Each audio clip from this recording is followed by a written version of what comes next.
আমরা জীবনে যা পাই তা প্রত্যেকটা জিনিসই কিন্তু কর্মফল। আমরা জানি তো যে প্রত্যেক ক্রিয়ারই সমান এবং বিপরীতমুখী প্রতিক্রিয়া আছে, ওই নিউটনের তৃতীয় সূত্রের মতনই আর কি। জীবনের প্রত্যেকটা পদক্ষেপে আমি এই জিনিসটা ফিল করেছি। তোমার চারপাশের মানুষ, তোমার আত্মীয় স্বজন, বাইরের যে কেউ তোমাকে যতই কষ্ট দেওয়ার চেষ্টা করুক, তোমার ক্ষতি করার চেষ্টা করুক, তোমার যদি কর্ম ভালো থাকে না, তুমি কখনো না খেয়ে অন্তত থাকবে না, বা তোমার মাথার উপরে ছাদ থাকবে না এমন থাকবে না যদি তোমার কর্ম ভালো থাকে।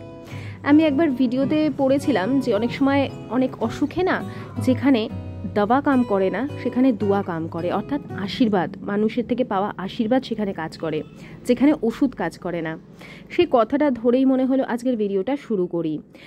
আমাকে গতকাল ভিডিওতে কমেন্ট করেছিলে, পায়েল তোমার পরিশ্রম দেখতেই ভালো লাগে, তোমার পরিশ্রম দেখে আমরাও পরিশ্রম করবার শক্তি পাই।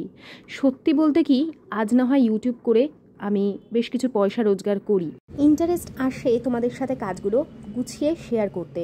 কারণ খুব যত্ন করে আমরা কিন্তু প্রতিটা কাজ যখন একটা সুন্দর সংসারকে সাজাই, তখন কিন্তু খুব যত্ন করে করি। কেউ ইউটিউবে দেখায়, কেউ দেখায় না, তো সেরকমই আর কি। চলো আগে দেখিয়ে নিই এই লাল শোকেসটা। এই সাইডটা পুরো আয়ুষ্মানের জন্য দিয়েছি, যার শোকেসের অবস্থা দেখো। আমি প্রায় দিনই গোছাই, আবার ওরকম হয়ে যায়। আর এই দিকটা হচ্ছে আমার যাবতীয় পছন্দের জিনিসপত্র এখানে রাখি।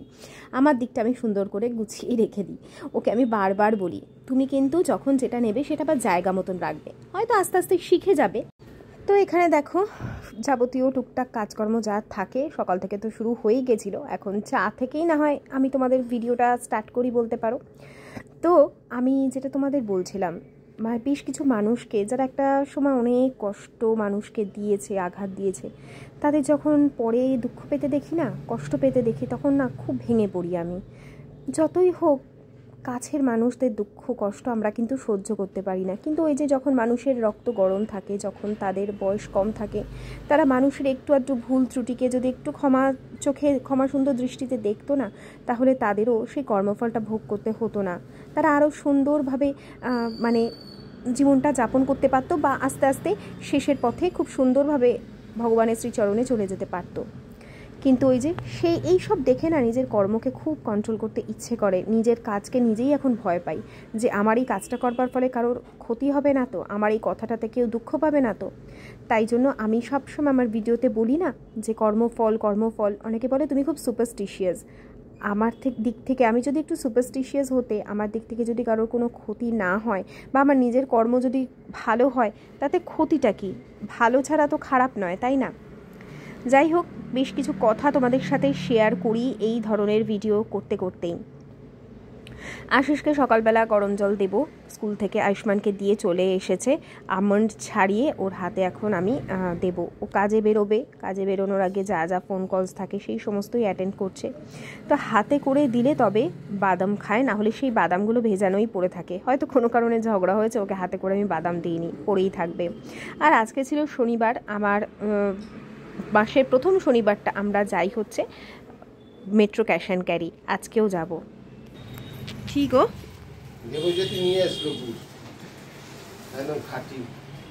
আরে বাস দেখি, রাখো রাখো রাখো। পাটালিটা ছোট এনেছে, পাটালি বেশি পাইনি। তাহলে বিছানায় রাখছো কেন? ও কোথায় থাকে গো? ওই তো এই তো থাকে, ওদের গ্রামে বানায় না? এটা বোতলে ঢেলে নিও কিন্তু, নাহলে খারাপ হয়ে যাবে। হ্যাঁ রাখো, রান্নাঘরে পরে আমি করছি, ঠিক আছে? ওকে। বেশ কিছু মানুষ আসে আমাকে বলে, অ্যাডভাইস দেয় আর কি। তারা খারাপ অ্যাডভাইস দেয় না, বলে যে গরিব মানুষদের সাহায্য করো, যারা নিডি পার্সন তাদের সাহায্য করো। আমি সত্যি বলতে কি, বলা উচিত না, আমি বলতেও চাই না, আমি কিন্তু প্রচুর সাহায্য করি। কিন্তু আমার মনে হয় যখন আমরা জীবে সেবা করছি, তখন সেটা ক্যামেরাবন্দি না করাই ভালো। আমি সেই জন্য কখনো দেখাই না। আমি দেখাই আমার পুজো পাঠ ভোগ, যাতে আমার ঠাকুরের নাম হয়, নাম প্রচার হয়।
ঠাকুর পুজো ভালোভাবে ঠাকুরকে খেতে দিলাম, আজকে কিশমিশ প্রসাদ দিয়েছিলাম।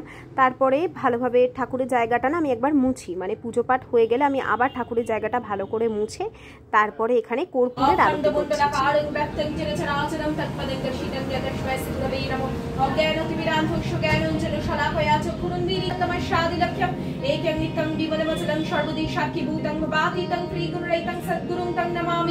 ओम खड्गसुरतनुं गजेन्द्रवदनं लम्बोदरं सुन्दरं प्रश्वन्दं मदमाङ्गुलुब्धं मधुपब्बालगण्डस्थलं नताभातविदरितारिरुद्रसिन्दूरशोभाकरं वन्दे शैलसूताशूतं गौरीपुत्र गणेश मार्गदरक्षाकरे ब्रह्म विष्णु महेश सिद्धिदाता गणेश करसकले सदा भवानी दायिनी गौरीपुत्र गणेश मार्गदरक्षाकरे ब्रह्म विष्णु महेश सिद्धिदाता गणेश करसकले सदा भवानी दायिनी गौरीपुत्र गणेश मार्गदरक्षाकरे ब्रह्म विष्णु महेश महालक्ष्मी नमस्ते नमस्ते श्रेष्ठमणि हरिप्रिय नमस्ते नमस्ते प्रियाणी महालक्ष्मी नमस्ते नमस्ते।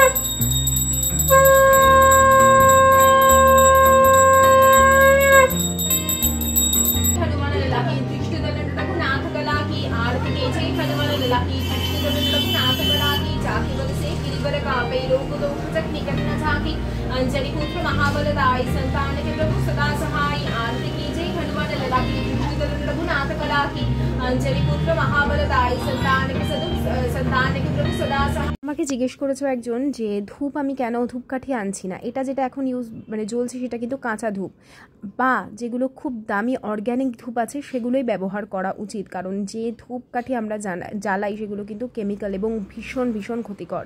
তো সেই জন্য আমি এক জায়গায় দেখেছি শুনে তারপর থেকেই আমি ভেবেছি যে ধূপকাঠি আর দেবই না, যদি একমাত্র অর্গ্যানিক ধূপ আনি তবেই দেবো, না হলে আমি ধুনো দেবো। আর এখন আমি পড়লাম হচ্ছে হনুমানজির আরতি।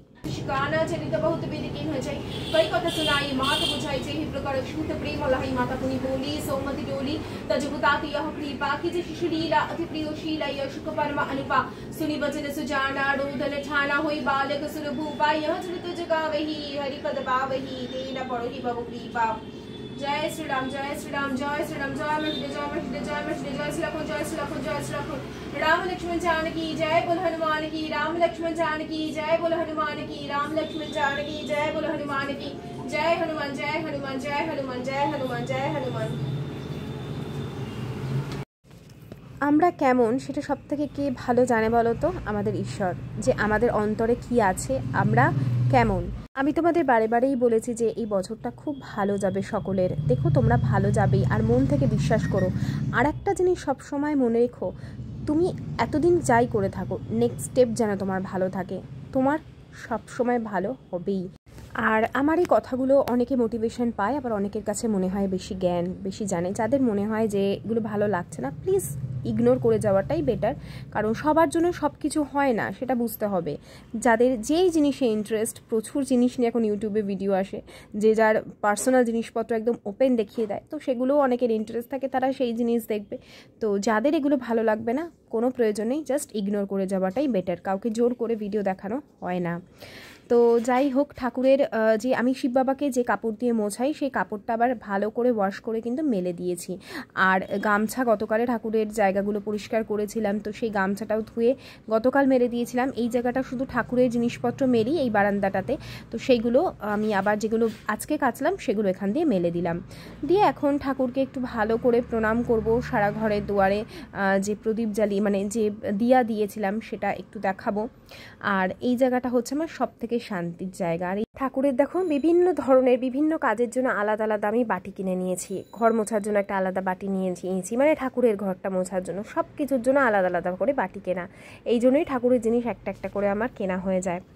আজকে শ্যাম্পু করে নিয়েছি স্যাটারডে, কিন্তু শ্যাম্পু এই কারণেই করছি, ওই যে ড্যান্ড্রাফ হচ্ছে সেই জন্য, যাতে ড্যান্ড্রাফটা তাড়াতাড়ি সেরে যায়। না হলেই তো এই হেয়ার ফলের সমস্যা যদি এখন স্টার্ট হয় মুশকিল।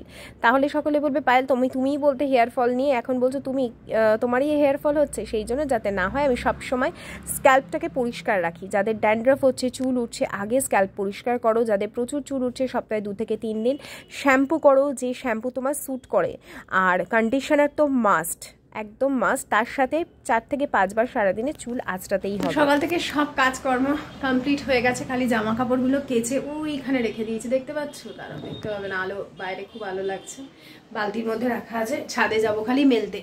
আয়ুষ্মান স্কুল থেকে এসে গেছে, আজকে ওদের হাফ ডে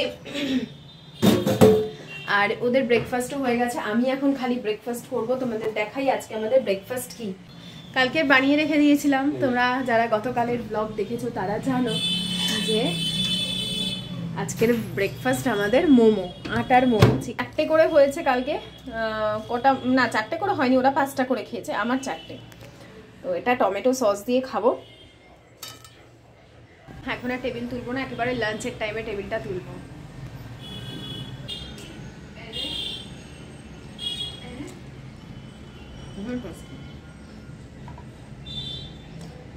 আমার ঘরে তো জানোই সপ্তাহখানেকের মাছ, তারপরে চিকেন হামেশাই হয়ে থাকে, কিন্তু মাশরুম আমার বর একদম খেতে চায় না। তো আমি 1 প্যাকেট মাশরুম নিয়ে এসে কেটে কুটে গুছিয়ে নিয়েছি। আর এখানে ভালো করে আগে মাশরুমগুলো কিন্তু ধুয়ে নিয়েছিলাম, তারপরেও একটু নুন দিয়ে গরম জল, বেশ ফুটন্ত গরম জল করে এটাকে দিয়ে বেশ কিছুক্ষণ ডুবিয়ে রাখবো। যদি ভেতরে কোনো ধরনের জার্ম থাকে বা কিছু একটা জীবাণু থাকে যাতে সেগুলো মরে যায় বা নষ্ট হয়ে যায়, বেশ কিছুক্ষণ এটাকে নুন জলটাকে মানে ভিজিয়ে এই কারণেই রাখা। আবার অনেকেই হয়তো নিচের দিকে যে শক্ত শক্ত ডাটিগুলো থাকে সেগুলো রাখে কিনা আমাকে একটু জানিও, কারণ আমি তো প্রথমবার না, এটা নিয়ে দ্বিতীয়বার করছি। প্রথমবার করেছিলাম অনেক বছর আগে, আমার ঠিক মনে নেই। তোমরা কিভাবে মাশরুম করো বা কীভাবে করো আমাকে কমেন্ট বক্সে অবশ্যই জানাবে। যার রেসিপিটা ভালো লাগবে আমি কিন্তু অবশ্যই ট্রাই করব, এবং তার নামও কিন্তু আমার ভিডিওতে বলবো যে এই রেসিপিটা আমি তার থেকে শিখেছি। তো চলো এখন আমি কিভাবে রান্নাটা করলাম তোমাদের সাথে শেয়ার করি। বললাম যে আমি যেটুকু জানতাম সেটাই এখানে প্রথমবার দ্বিতীয়বার যাই হোক সেভাবেই করলাম। পেঁয়াজ আর ক্যাপসিকাম আর রসুন কুচিয়ে নিয়েছি। এটাকে আমি প্রথমে বলেছি যে মশলা মাশরুম বলেছে, কিন্তু না, এটা চিলি মাশরুম, মানে যেরকমভাবে আমরা চিলি চিকেন, চিলি ফিশ করি আমি কিছুটা সেইভাবেই করেছি। তবে পেঁয়াজ ক্যাপসিকামগুলোকে ঝিরিঝিরি করে কেটে এখন রসুন দিয়ে এটাকে ভাজা করে নিয়েছি ভালো করে। তারপর এর মধ্যে টমেটো সস, চিলি সস দিইনি, টমেটো সস আর সয়া সস দিয়ে ভালো করে ভেজে যেরকমভাবে একদম চিলি চিকেন বানাই সেইভাবেই করেছি। আরও অনেক ধরনের পদ আজকে করেছিলাম, সেগুলো সব তোমাদের সাথে শেয়ার করছি।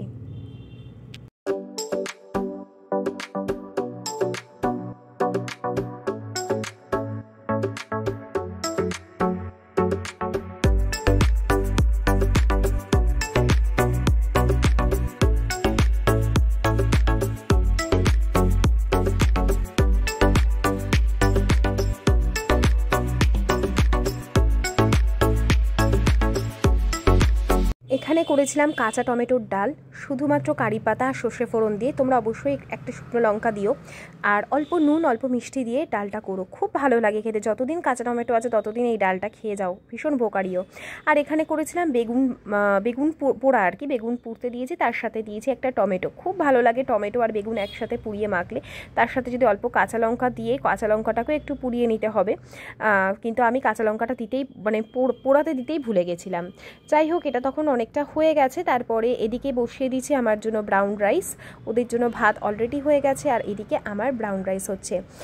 কারণ আমি এই ভাতটা এখন খেয়ে এমন হয়ে গেছে, সাদা ভাত খেলেই না মনে হয় অতিরিক্ত খেয়ে ফেলেছি, যার জন্য ব্রাউন রাইস। আর আমি খাইও হচ্ছে ভীষণই অল্প পরিমাণে।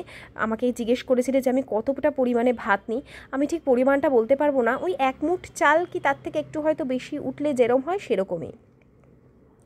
রান্না বান্না সেরে আয়ুষ্মানকে এখানে, তার আগে ওকে পড়াচ্ছিলাম স্কুল থেকে, তো আজকে হাফ ছুটি ছিল। স্কুল থেকে আসার পর কিছুক্ষণ রেস্ট নিয়ে ও পড়তে বসেছিল, পড়া রেডি করেছে, এখন ওকে আমি লিখতে দিচ্ছি। এইভাবেই ওকে পড়াগুলো যখন ও করে তারপর লিখতে ওকে আমি অবশ্যই দিই, যেই কোয়েশ্চেনগুলো লিখতে দিই না ও পরবর্তীকালে সেই প্রশ্নের উত্তরগুলো ভুলে যায়। তাই এখন বাচ্চার পেছনে যতটা পরিমাণে খাটার এখন খেটে নিতেই হবে। ভিডিও না হয় আমি একটু টাইম এদিক ওদিক করে দিই বা ছোটও দিই, তাও ভালো, কিন্তু ওর পেছনে আমাকে এখন অনেকটা সময় দিতে হয়। আর প্রথম সবে পেনে লেখা শুরু করছে। হাতের লেখা আয়ুষ্মানের বরাবরই সুন্দর, কিন্তু পেনে লিখতে গিয়ে একটু এদিক ওদিক হয়। তবুও আমি দেখলাম যা আমাদের সময় প্রথম যখন আমরা পেনে লেখা শুরু করেছিলাম খুব কাটাকুটি হতো, কিন্তু টাচউড ওর কিন্তু সেইভাবে কাটা হয় না, যথেষ্ট মানে ভালোভাবেই লিখতে পারে। আর এখানে ও আনসার লিখছে, তার সাথে সাথে আমি কি করলাম, ওর স্কুল থেকে এসছে জামা কাপড়গুলো কেচে ফেলছি, যাতে সোমবারের মধ্যে, কারণ এখন যা ঠান্ডা তার উপরে কখনো রোদ উঠছে কখনো মেঘলা থাকছে, তো সেই জন্য আমি জামা কাপড় পরের দিন আর কাচার রিস্ক নিলাম না। আমি এখন বারান্দার এখানটা দাঁড়িয়েই জামা কাপড় কোচলে পরে বাথরুমে গিয়ে ধুয়ে নিই। তোমাদের সাথে তো অনেক দিন আর সেইভাবে মর্নিং রুটিনটা শেয়ার করি না। তোমরা কে কে আমার একদম আর্লি মর্নিং রুটিন দেখতে চাও অবশ্যই জানিও, আমি শেয়ার করবো।